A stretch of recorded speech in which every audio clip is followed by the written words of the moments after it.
மீண்டும் பத்திரிகைகளோடு சந்திப்பதில் மகிழ்ச்சி. என்றும் தாயகத்திலிருந்து வெளியாக இருக்கும் உதயன் விளம்பரி தினக்குரல் மற்றும் ஈழநாடு பத்திரிகைகளோடு உங்களை சந்திக்கப் போகின்றோம். இன்றைய தினம் 13ஆம் தேதி மே மாதம் 2025ஆம் ஆண்டு செவ்வாய்க்கிழமை.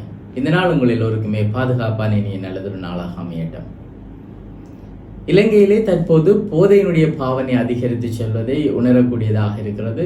காரணம், பத்திரிகை செய்திகளை நாங்கள் பார்க்கின்ற போது அதிகளவான போதையை உட்கொண்டு உயிரிழந்திருக்கக்கூடியவர்கள், தவறான முறையிலே ஊசி மூலமாக போதையை ஏற்றியவர்கள் உயிரிழந்திருக்கக்கூடிய விடயங்கள் என பல செய்திகளை நாங்கள் நாளாந்தம் பார்த்து வருகின்றோம்.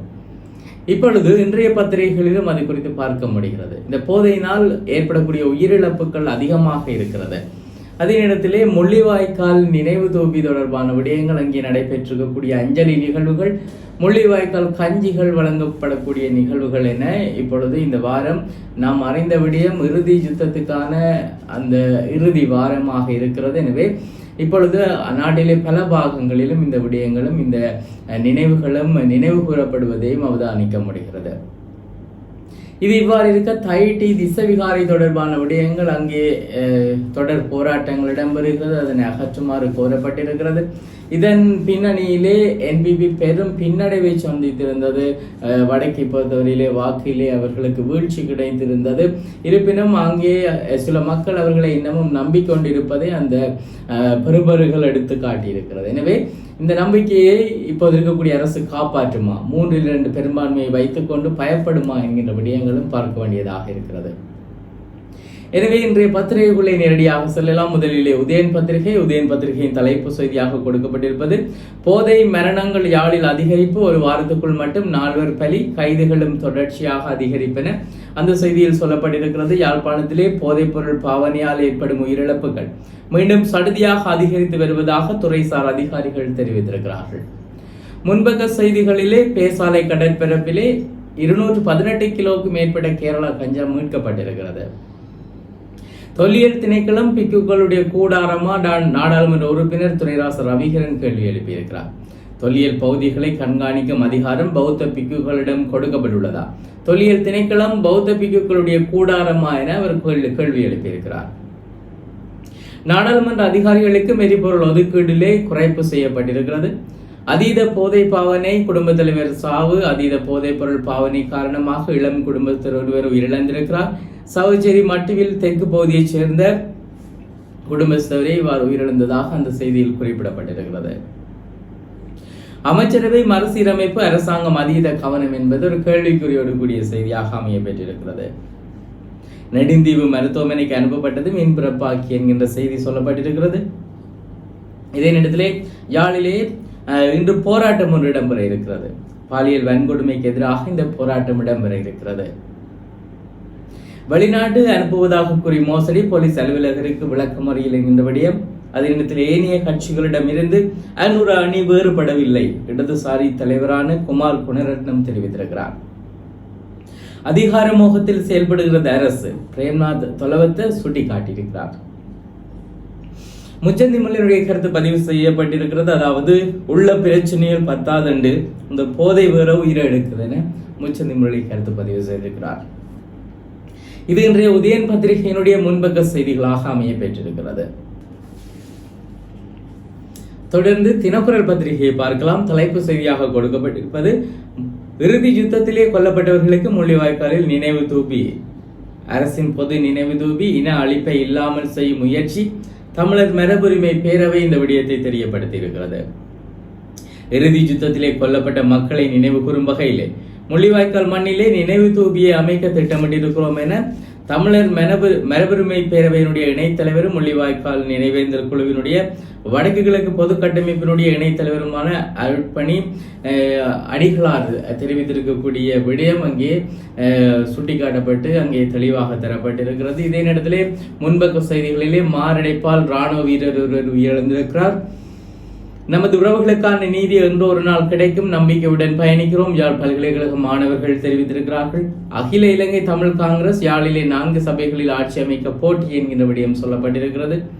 அதாவது அகில இலங்கை தமிழ் காங்கிரஸ் யாழ்ப்பாணம் மாவட்டத்திலே உள்ள 4 உள்ளூராட்சி சபைகளில் மாத்திரமே ஆட்சியை கைப்பற்றிய அங்கே கைப்பற்ற தவிசாளர்களை களமிறக்கி போட்டியிட உள்ளதாக கட்சி தலைவர் பாராளுமன்ற உறுப்பினர் கஜேந்திரகுமார் பொன்னம்பலம் தெரிவித்திருக்கிறார். இதே நேரத்திலே போதையை ஊசி மூலம் உடலில் செலுத்திய குடும்பஸ்தர் மரணம். தையிட்டி விகாரை முன்பாக முள்ளிவாய்க்கால் கஞ்சி தீவகம் வேலணையிலே தென்னிலங்கை பயணிகள் உடைய பேருந்து மீது தாக்குதல் நடத்தப்பட்டிருக்கிறது. அதே நேரத்தில் 87 மில்லியன் பெறுமதியிலான கேரள கஞ்சம் என்ஆர்எல்ஏ மீட்கப்பட்டிருக்கிறது.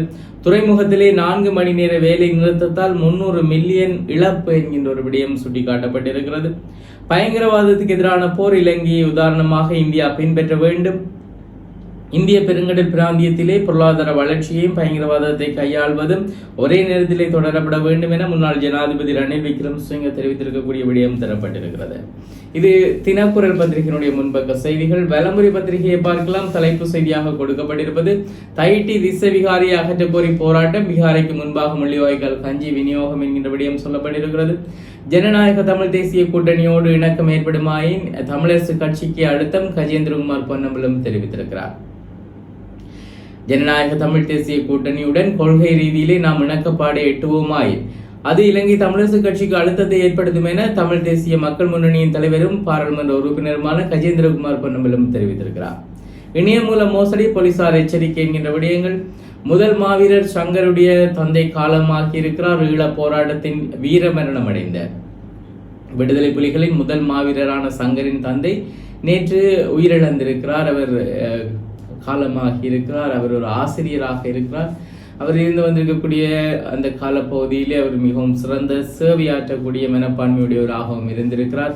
அவரை இப்பொழுது நாங்கள் இழந்திருக்கிறோம். சுற்றுலா பேருந்து மீது யாழில் தாக்குதல் என்கின்ற விடயம் சொல்லப்பட்டிருக்கிறது. யாழ்ப்பாணத்திலிருந்து தென்னிலங்கை சுற்றுலா பயணிகளின் பேருந்து மீது நேற்று திங்கட்கிழமை இரவு மோட்டார் சைக்கிளில் வந்த 3 தாக்குதல்களை மேற்கொண்டு தப்பிச் சென்றிருக்கிறார்கள். வேலினை பகுதியில் இருந்து யாழ்ப்பாணம் நோக்கி பயணிக்கும் போதே இந்த சம்பவம் பதிவாகி இருக்கிறது. எனவே மீண்டும் ஒரு குழப்பத்தை ஏற்படுத்தும் நோக்கிலே இவ்வாறானவர்கள் செயல்படுகிறார்களா, இல்லை போதையினுடைய வேலையில் இது நடைபெற்றதா என்பது இனிவரும் நாட்களிலே விசாரணைகள் மூலம் தெரிய வரும். இப்பொழுது இருக்கக்கூடிய நாட்டின் சூழலை குழப்புவதற்கு பலர் முயற்சிப்பது யாவரும் அறிந்த விடயம். அதிலே இவ்வாறான செயல்பாடுகளும் இடம்பெறுவதாக பார்க்க வேண்டியதாக இருக்கிறதா என்றும் எண்ண தோன்றுகிறது. அதே நேரத்திலே இடப்பெயர்வு நிகழாமல் இருந்திருந்தால் நாம் முன்னேறி சென்றிருப்போம், மயிலொட்டியிலே ஆளுநர் வேதநாயகன் தெரிவித்திருக்கிறார். மன்னார் பேசாலை கடற்கரையிலே 87 மில்லியன் பெறுமதியிலான 218 கிலோ கேரளா கஞ்சா மீட்கப்பட்டிருக்கிறது. ஊசி மூலம் அதிகளவு போதை, இளம் குடும்பஸ்தர் உயிரிழந்திருக்கக்கூடிய துயர செய்தி பார்க்க முடிகிறது. 24 மணி நேரத்திலும் நாடு முழுவதிலுமே 360 பேர் கைதாகி இருக்கிறார்கள் என்ற செய்தியும் சொல்லப்பட்டிருக்கிறது. யாழில் விசா கொண்டாட்டம் தொடர்பான செய்திகள் பதிவாகி இருக்கிறது. புகைப்படத்தோடு கூடிய செய்தியாக அந்த செய்தி அமைய பெற்றிருக்கிறது.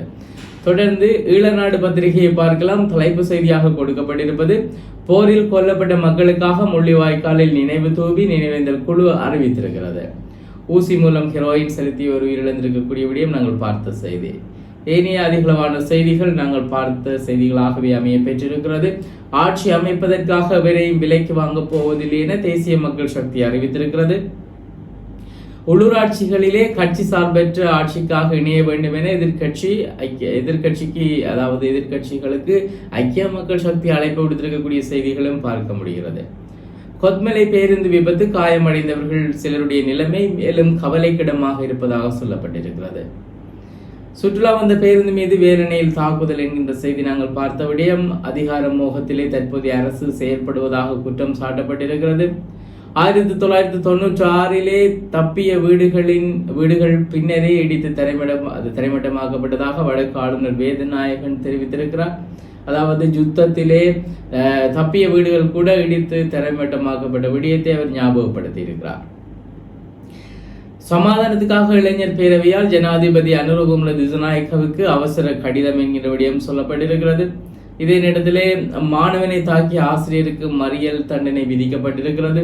கொழும்பு மாநகர சபை ஆட்சி இணைந்த எதிர்கட்சிகளின் முக்கிய சந்திப்பு இந்த வாரம் இடம்பெறும் என்கின்ற விடயங்களும் சொல்லப்பட்டிருக்கின்றன. இந்தியா பாகிஸ்தான் பதற்றம், வாய்ப்புகளை சாதகமாக பயன்படுத்தி முன்னேறுவது குறித்து கலந்துரையாடல் என்கின்ற விடயங்களும் சொல்லப்பட்டிருக்கின்றன. காலை முரசு பத்திரிகையிலே கொழும்பு மாநகர சபைகளிலே எந்த அணி ஆட்சி அமைப்பது என்கின்ற ஒரு விடயம் கேள்விக்குறியோடு கூடிய செய்தியாக தரப்பட்டிருக்கிறது. பல பேச்சுவார்த்தைகள் அங்கே இடம்பெறக்கூடிய விடயங்களும் சுட்டிக்காட்டப்பட்டிருக்கிறது. ரணில் போல் அனுரவுக்கும் தற்துணிவு கிடையாது முன்னாள் அமைச்சர் வீரவன்ச விளாசல் என்கின்ற விடயம் சொல்லப்பட்டிருக்கிறது. வெசாக் அலங்காரத்திலே ஈடுபட்ட சிறுமி மின்சாரம் தாக்கி உயிரிழந்திருக்கக்கூடிய துயர செய்தி பார்க்க முடிகிறது. குறிப்பாக இது ஹகேன என்கின்ற பிரதேசத்தில் இடம்பெற்றிருக்கிறது. கொழும்பு மாநகர சபையிலே தேசிய மக்கள் சக்தியை ஆட்சி அமைக்கும் என்கிறார் விஜித ஹேரத் என்கின்ற விடயங்கள். அதே போல பலாலி ராணுவ முகாமில் பணிபுரிந்த ராணுவ சிப்பாய் மாரடைப்பால் உயிரிழந்திருக்கின்ற விடயங்களும் இன்று செய்திகளாக்கப்பட்டிருக்கின்றன. இவை பத்திரிகைகளில் இடம்பெற்றிருக்கக்கூடிய மிக முக்கியமான செய்திகள். நாளாந்தம் உதயன் விளம்பரி தினக்குரல், ஈழநாடு, காலை முரசு ஆகிய பத்திரிகைகளோடு உங்களை சந்தித்து வருகின்றோம். இன்று முக்கிய செய்திகளை தந்து விடைபெறுகின்றோம். விடைபெறும் நான் ஹோஸ்டனுடைய கலையத்திலே சிவம் அவர்கள் இணைந்திருக்கிறார். மீண்டும் பத்திரிகைகளோடு உங்களை சந்திக்கிறோம். நன்றி.